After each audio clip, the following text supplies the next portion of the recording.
Bismillahirrahmanirrahim. Assalamualaikum warahmatullahi wabarakatuh. Selamat siang anak-anak semuanya, juga ayah bunda. Terima kasih atas kebersamaan dan pendampingannya sampai siang hari ini. Sebelumnya, mari kita sama-sama untuk bersyukur kepada Allah dengan mengucap Alhamdulillahirabbil alamin, di mana sampai saat siang hari ini kita masih diberikan kesempatan untuk menikmati indahnya hidup bersama keluarga. Salawat dan salam semoga tercurah kepada baginda Nabi besar Muhammad SAW. Di siang hari ini saya ucapkan dulu yang pertama, selamat Hari Tentara Nasional Indonesia atau dulu dengan sebutan Hari ABRI. Hari ini tepat 5 Oktober kita memperingati Hari ABRI atau Hari TNI. Selamat buat ayah bunda yang bekerja sebagai TNI, pengabdian Bapak Ibu semua luar biasa untuk bangsa ini. Kemudian buat Bapak dan Ibu guru, saya ucapkan selamat Hari Guru Sedunia. Hari ini kita memperingati Hari Guru Sedunia ya. Selamat buat ayah bunda, TNI dan guru. Di siang hari ini kita bertemu kembali di pembelajaran tematiknya, insya Allah sampai nanti di pukul 14.00. Namun sebelumnya Bapak pastikan dulu untuk anak-anak sudah melaksanakan sholat duhur, kemudian makan siangnya. Dan untuk yang sedang saum sunnah Senin hari ini, selamat melaksanakan, semoga semuanya diberikan kelancaran oleh Allah. Kemudian amalan kita, saum sunnah kita dan yang lainnya diterima oleh Allah Subhanahu wa taala sehingga menjadikan sebuah amalan soleh buat kita semuanya. Di siang hari ini membahas sedikit mengenai gangguan pada sistem pencernaan pada manusia. Tadi sudah dibaca sama anak-anak semua mengenai macam-macam gangguan pada organ pencernaan manusia. Anak-anak yang berbahagia,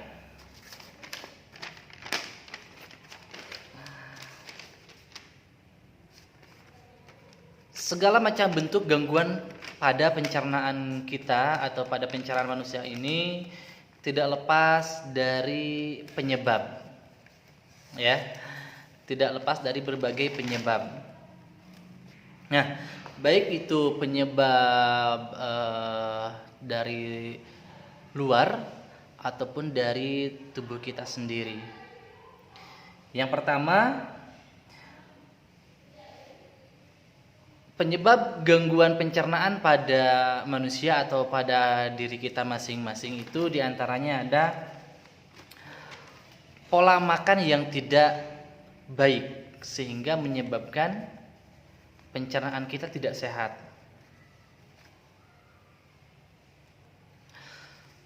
Pola makan yang tidak baik atau yang tidak sehat itu mulai dari tidak teraturnya waktu kita untuk makan.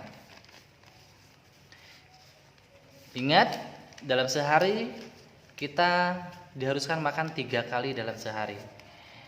Ini ada saja yang menunda-nunda waktu makan sehingga pada akhirnya sehari kita hanya makan 1 kali. Ini tidak sehat. Ini contoh perilaku yang tidak sehat. Pola hidup tidak sehat itu seperti itu. Namun ada juga yang makannya tidak teratur itu, misalkan sehari sampai 5 atau 6 kali. Pagi makan bubur, jam 9 nasi, jam 11 bakso pakai nasi, kemudian jam 2 mie ayam atau mie rebus pakai nasi, jam 4 sore bakwan pakai nasi, jam 6 sore atau jam 7 malam itu misalnya makanan-makanan yang sifatnya makanan berat. Itu contohnya seperti itu. Tidak teratur sehingga bisa saja sehari kita makan itu sampai 6-7 kali. Ini contoh pola makan yang tidak sehat itu seperti itu sehingga menyebabkan organ pencernaan kita tidak sehat. Itu penyebabnya. Jadi penyebab yang pertama adalah pola makan yang tidak baik atau tidak teratur. Kemudian penyebab dari terganggunya sistem pencernaan pada diri kita yaitu kurangnya mengkonsumsi makanan yang mengandung serat. Baik serat yang ada di dalam sayuran ataupun di dalam buah-buahan. Kita hanya konsentrasi ke karbo saja. Karbohidrat terus makanan, sementara sayurannya tidak. Buah-buahannya lewat, terus aja makan yang lainnya, sementara sayuran atau buah-buahan yang mengandung serat ini kita lupakan. Ini juga bisa mengakibatkan atau bisa menyebabkan terganggunya sistem pencernaan tubuh kita. Itu. Kemudian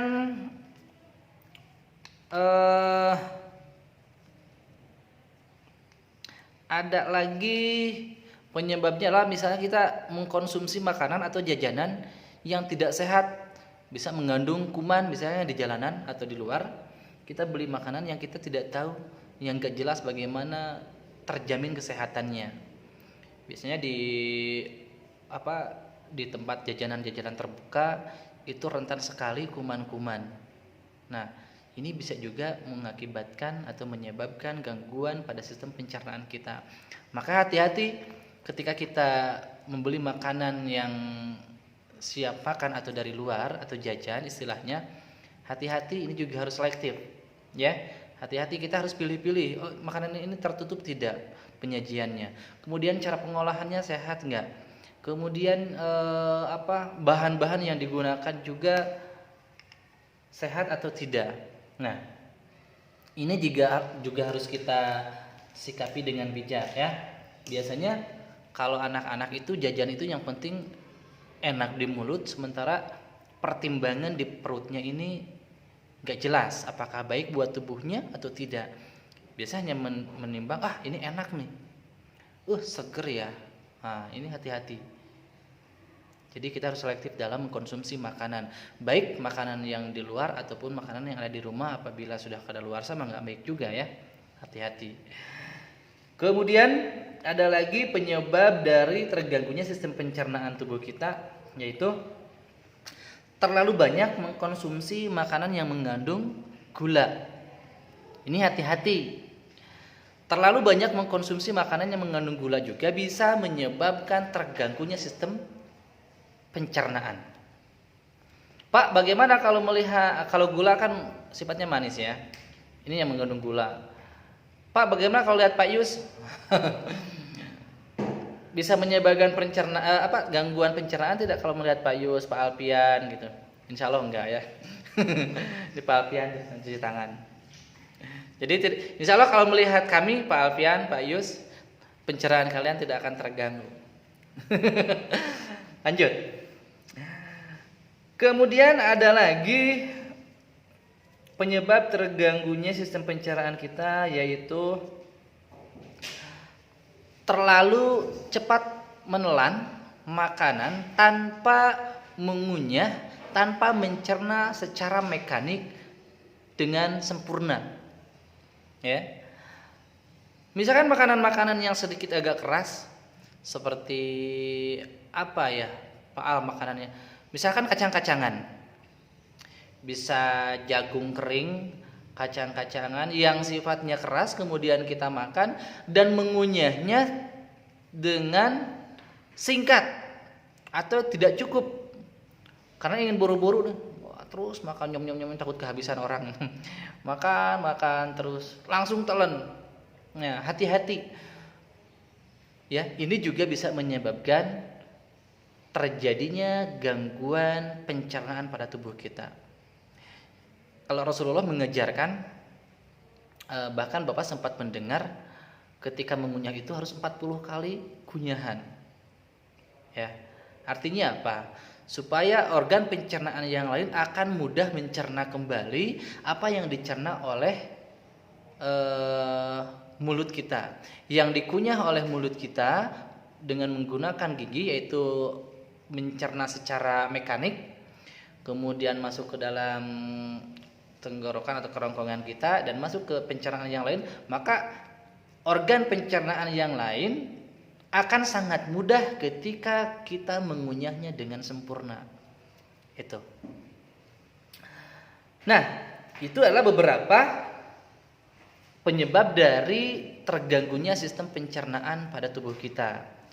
Kesimpulannya, apa saja yang menjadi penyebab terganggunya sistem pencernaan kita, yaitu adalah pola makan yang tidak teratur, ya, tidak sehat, kemudian kurangnya mengkonsumsi makanan yang mengandung serat, terus yang barusan yaitu terlalu cepat mengunyah atau mencerna di bagian mekanik, yaitu di bagian mulut, dan mengkonsumsi makanan yang mengandung kuman. Hati-hati. Inilah beberapa penyebab dari terganggunya sistem pencernaan dalam tubuh kita. Kemudian ada satu lagi nih, tambahan. Penyebab dari terganggunya sistem pencernaan itu adanya stres. Stres, Pak, bagaimana orang stres? Orang gila? Bukan. Biasanya ini menimpa kebanyakan pada orang tua. Tingkat stres itu pada orang tua lebih tinggi daripada anak-anak. Tapi anak-anak juga bukan berarti tidak stres, hanya kebanyakan orang tua. Pak, stres itu gila? Bukan, ya. Orang gila itu bukan orang stres, tapi kebanyakan orang mengatakan bahwa orang gila itu orang yang stres. Padahal pada jiwa yang sehat juga ada stres. Hanya bagaimana kadar stresnya itulah. Kayak Pak Alpian stres nggak? Pak Alpian stres? Oh tidak, ya, Pak Alpian sehat. Nah, stres ini bisa menyebabkan sistem pencernaan tubuh kita. Misalnya orang stres itu banyak memikirkan satu masalah, terlalu banyak memikirkan masalah-masalah sehingga dia lupa waktu untuk makan. Atau juga stres karena satu hal kemudian dia malas untuk makan, itu juga bisa menyebabkan terganggunya sistem pencernaan. Itu. Nah, setelah beberapa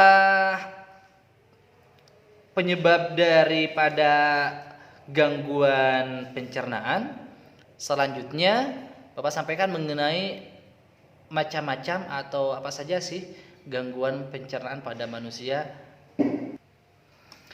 Nah, berikut Bapak sampaikan mengenai gangguan atau macam-macam gangguan pada organ pencernaan kita. Tadi sudah kalian baca di jam yang pertama, di antaranya ada gangguan pada pencernaan itu mah. Kalian tahu mah? Ya, bukan mah mehmoh, ya. Tapi mah. Mah ini merupakan peradangan yang terjadi pada lambung. Nah, disebabkan oleh aktivitas lambung yang mengikis dinding permukaan lambung karena tidak adanya makanan yang dicerna. Jadi begini, nak. Mah itu terjadi apabila tidak ada makanan yang dicerna dalam tubuh kita, sehingga akan mengikis dinding permukaan lambung. Yang biasa dicerna itu makanan, ini tidak ada, sehingga akan mengikis dinding permukaan lambung. Makanya ini hati-hati, biasanya kalau orang telat makan bisa menyebabkan sakit mah. Itu. Jadi makanan yang harusnya dicerna ini nggak ada makanannya karena nggak makan, kita telat makan, sehingga akan mengikis dinding lambung kita. Itu. Kemudian mah juga disebabkan oleh infeksi bakteri atau efek samping dari penggunaan obat-obatan. Itu. Ada juga yang karena mengkonsumsi kafein terlalu banyak, biasanya terdapat pada kopi. Nah, itu hati-hati. Kalau misalkan lambungnya atau punya sakit mah, apalagi yang cukup kronis, hati-hati. Tidak mengkonsumsi kafein atau kopi terlalu banyak, kemudian hati-hati juga tidak menunda-nunda makan. Itu. Yang kedua, gangguan pencernaan itu ada ulkus. Nah, ulkus ini adalah peradangan dinding lambung yang lebih parah dan menimbulkan luka. Ini lebih parah dari sakit mah, ya. Ini bisa menyebabkan luka. Penyebab ulkus yaitu adanya peningkatan kadar asam lambung, pola makan yang tidak teratur, atau infeksi bakteri. Ini ya. Ini di buku juga bisa kalian lihat di halaman 41 yang sudah kalian baca tadi. Yang ketiga ada kolik. Kolik itu gangguan pada pencernaan yang menyerang usus atau lambung. Jadi ususnya terserang atau lambungnya terserang, ini disebutnya kolik. Kolik itu gangguan sistem pencernaan yang menyerang usus atau lambung. Terdapat beberapa penyebab, diantaranya itu infeksi, kemudian kualitas makanan yang tidak baik, atau karena alergi makanan tertentu. Itu. Kemudian gangguan pencernaan, organ pencernaan itu diantaranya ada sariawan. Ini biasanya yang sering kita alami. Kalian tahu sariawan biasanya ada di dinding-dinding bibir kita. Nah, itu menyebabkan sistem pencernaan kita terganggu. Sistem pencernaan yang mana, Pak? Tentunya sistem pencernaan secara mekanik. Ingat, mulai mulut kita mengunyah makanan itu sudah dimulai mencerna makanan, sehingga mulut kita termasuk ke dalam organ pencernaan. Ya, itu. Terdapat sariawan misalnya, bisa kita sehingga biasanya kalau kita sariawan itu kita malas makan. Kenapa? Karena kalau kena makanan atau air minum saja sakitnya luar biasa, ya. Atau enggak sariawan juga, biasanya kita lagi makan kegigit, si bibir itu tergigit, ya. Besok atau lusa biasanya baru terasa sakit sekali. Kemudian ada sakit gigi. Nah, ini sakit gigi juga termasuk. Hati-hati yang giginya bolong. Nah, makanya menjaga gigi kita sehat atau organ pencernaan yang pertama kita sehat, pastikan menggosok gigi sebelum makan dan sebelum tidur dan setelah makan. Itu gosok gigi penting, ya. Tujuannya apa? Menjaga kesehatan organ pencernaan kita. Nah, anak-anak yang berbahagia, itu sedikit informasi yang Bapak sampaikan. Nah, dengan tujuan dari pembelajaran hari ini yaitu kalian mampu mengetahui penyebab gangguan pencernaan. Tadi sudah disampaikan. Kemudian mengetahui beberapa gangguan pencernaan, ya, yang barusan apa saja. Terus mampu mengaplikasikan cara menjaga kesehatan pencernaan. Itu penting.